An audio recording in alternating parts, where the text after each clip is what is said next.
এবার র্যাবের গোপন বন্দিশালা আয়নাঘর পরিদর্শন করলেন আন্তর্জাতিক অপরাধ ট্রাইব্যুনালের চেয়ারম্যান সহ 3 বিচারক। সঙ্গে চিফ প্রসিকিউটরের নেতৃত্বে প্রসিকিউশনের সদস্যরা, আসামি পক্ষের আইনজীবী এবং গুম নির্যাতনের ভুক্তভোগী পরিবারের সদস্যরাও ছিলেন। পরে চিফ প্রসিকিউটর বলেন, বন্দিশালার ভয়াবহতাই প্রমাণ করে শেখ হাসিনা সরকারের স্বৈরাচারী রূপ। এখানেই বন্দী করা হয়েছিল ব্যারিস্টার আরমান, বিএনপি নেতা সুমন সহ স্বরাষ্ট্রমন্ত্রী সালাউদ্দিন আহমদকে। নাজমুল হোসেন সাইমনের ক্যামেরায় জিএম মাহমুদের রিপোর্ট।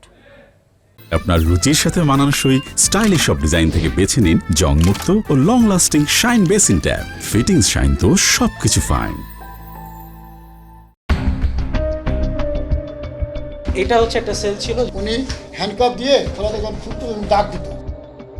এসব চিত্র ও বর্ণনা আয়নাঘর খ্যাত র্যাবের গোপন বন্দিশালার, যার কোডনেম হাসপাতাল আর অফিসিয়াল নাম task force for interrogation TFI sell.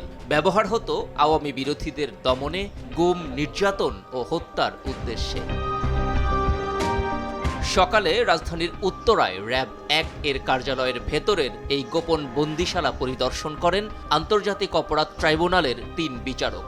সঙ্গে ছিলেন চিফ প্রসিকিউটরের নেতৃত্বে প্রসিকিউশন টিম, আসামি পক্ষের আইনজীবী এবং গুম, খুন, নির্যাতনে ভুক্তভোগীদের স্বজন সহ মানবাধিকার কর্মীরা। উনি তো চোখ বাঁধা ছিল, ওনাকে যখন সিঁড়িতে নামাতো যে করে ধাপ ছিল সে ধাপটাও উনি মিলে যায়, এবং ওনাকে নিয়ে বাম সাইডে রাখতো, এটাও মিলে যায়। পুরো স্থাপনাটা কিন্তু এলোমেলো, ভাঙচুর, দেওয়াল তুলে দেওয়া, আলামত নষ্ট করার একদম সর্বোচ্চ পর্যায়ে নেওয়া হয়েছিল। পরিদর্শন শেষে আনুষ্ঠানিক ব্রিফিং করেন চিফ প্রসিকিউটর। বলেন, আয়নাঘর কোনো কাল্পনিক বিষয় নয়, এটি বাস্তব। এর মাধ্যমেই হাসিনা সরকার ফ্যাসিবাদ কায়েম করে। ছোট ছোট সরু রুমগুলোর মধ্যে দিনের পর দিন, মাসের পর মাস, এমনকি বছরের পর বছর তাদেরকে হাত বেঁধে, চোখ বেঁধে রাখা হতো। জনাব সালাউদ্দিন আহমেদ, তাকেও রাখা হয়েছে এবং পরবর্তীতে ভারতে নিয়ে তাকে ছেড়ে দেওয়া হয়েছে।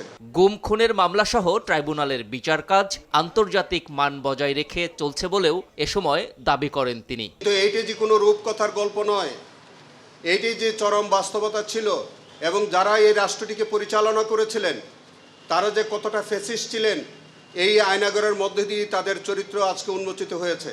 তবে এ বন্দিশালাকে আয়নাঘর বলতে নারাজ অভিযুক্ত সেনা কর্মকর্তাদের আইনজীবীরা। বলেন, এ নাম পরবর্তীতে তৈরি করা হয়েছে।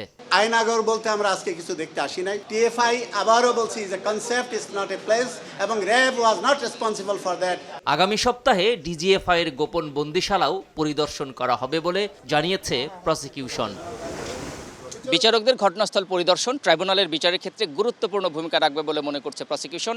আসামি পক্ষের আইনজীবীরাও বলছেন, তারাও প্রকৃত চিত্র আদালতের কাছে উপস্থাপন করতে পারবেন। আর এই পরিদর্শনের মাধ্যমে আয়নাঘর খ্যাত গোপন বন্দিশালা জাতির সামনে উন্মোচিত হলো। GM Mahmud, RAB 1, Uttara, Dhaka.